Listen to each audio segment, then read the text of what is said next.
Katrops, welcome back sa our channel. Ngayon pag-uusapan natin itong bagay na ito. Infrared thermometer ka.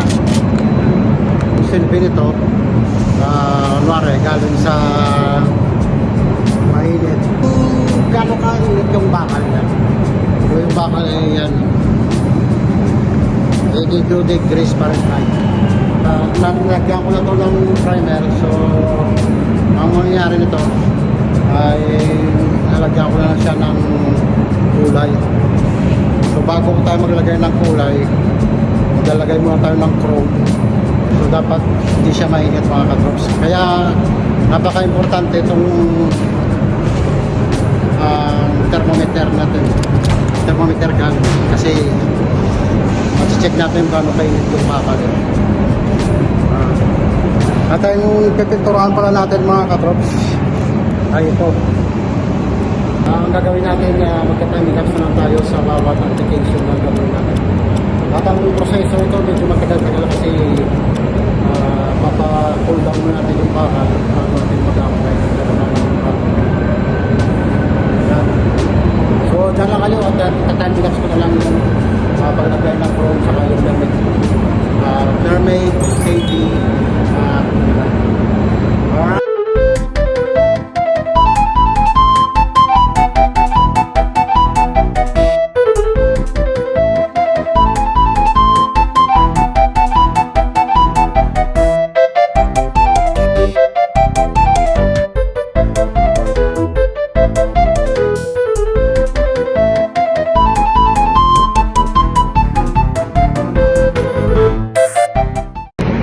So ito na nga mga katrops, maglalagay na tayo ng Mermaid KD. Ito yung kulay nito, yung Mermaid KD. At papakita ko sa inyo yung ating chrome. Yan mo naman mga katrops. Ang gintang, diba? Wala ka lang nalalalang ko, no? Ito yung chrome. Gusto nilalagay ito sa mga rooms na magkakakita. So, itong ano pala, itong tawag dito, ang memorial zones. Huwag mo na sana akong dito rin, kasi pinapaganda ko na itong ano zones mo.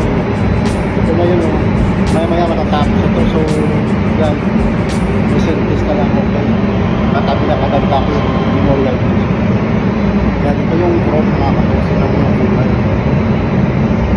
Ganda, diba? Ang linaw, ang gintap. Yan. Lalagay na tayo maya-maya ng ating Mermaid KD. Mermaid KD mga kapos.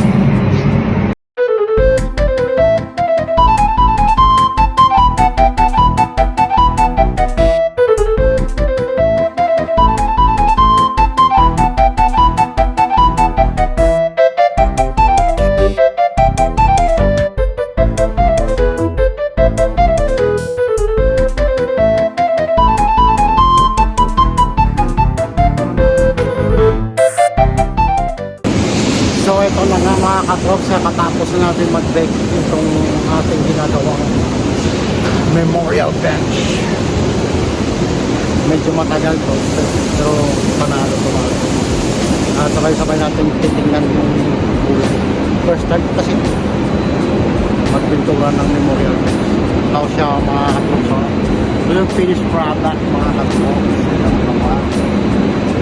Ang ganda, di ba? Yan yung Mermaid KD.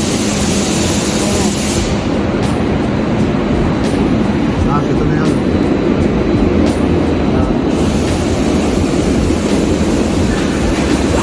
Nakakalang na namin. Lupet mga katrops, diba?